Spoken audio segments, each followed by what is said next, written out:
8वें अध्याय का 14 श्लोक पढ़ा था, जिसको हमें सुनीता माता जी ने एक्सप्लेन किया था। उन्होंने हमें ये बताया था कि भक्ति योग के अलावा अन्य जितने भी योग हैं वो शुद्ध नहीं है, क्योंकि उनमें कोई ना कोई कामना होती है। जो कर्मयोगी होता है उसको स्वर्ग की अभिलाषा होती है, जो ज्ञान योगी होता है उसको परमात्मा को पाने की इच्छा होती है, ध्यान योगी ब्रह्म में लीन होना चाहता है। इसलिए ये सब मिश्रित योग है। लेकिन भक्ति योगी जो होता है वो शुद्ध भाव से भगवान की सेवा करना चाहता है, किसी भी काम से मुक्त होता है, निष्काम भाव से और भगवान के प्रति प्रेम भाव से भक्ति करता है। कलयुग में अन्य सभी योग बहुत कठिन है, ऐसा माता जी ने हमें बताया, लेकिन भक्ति योग अत्यंत सरल है। साथ ही इसमें भगवान की प्रत्यक्ष सेवा करते हैं।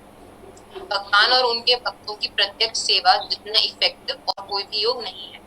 फिर हमने ये भी जाना पिछले श्लोक से कि भक्ति योग 5 प्रकार से की जा सकती है।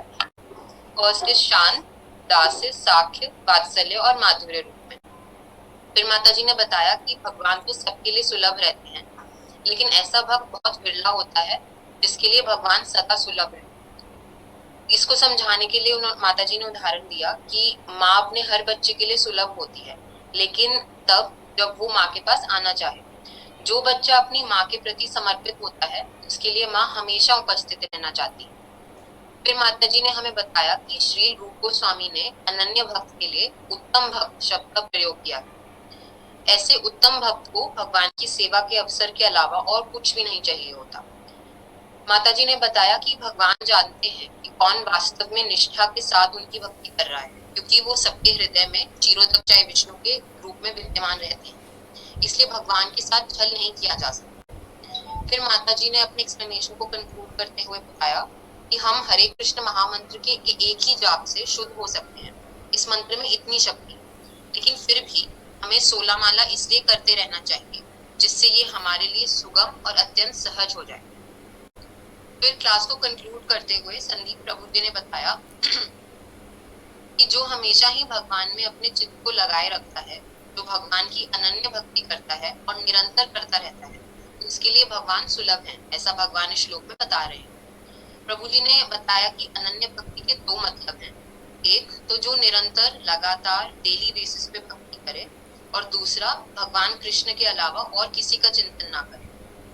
प्रभु जी ने बताया कि आजकल के टाइम में हमेशा तो सेवा कर पाना मुश्किल है, इसलिए जितना टाइम भी हमें भगवान की सेवा में मिलता है, हमें उसे बिना लालच और लोभ के करना चाहिए और केवल भगवान की प्रसन्नता के लिए करना चाहिए। वही अनन्य भक्ति है।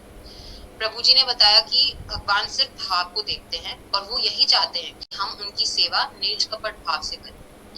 प्रभु जी ने ये भी एग्जाम्पल के माध्यम से समझाया कि भगवान की अनुमति के बिना हम उनका नाम जाप भी नहीं कर सकते, उनका नाम भी नहीं ले सकते। प्रभुपाद जी ने कम से कम 16 माला हरिनाम जप का निर्धारित नियम इसलिए बोला है जिससे हम रोज अपने जीवन में हरिनाम बोलने का प्रयास कर सकें, रोज अपने जीवन में हरिनाम बोलने का प्रयास कर सकें, जिससे अंत समय में हमारे मुख से हरिनाम के अलावा और कुछ निकले ही नहीं और हम भगवान के अलावा और सोच ही ना पाए।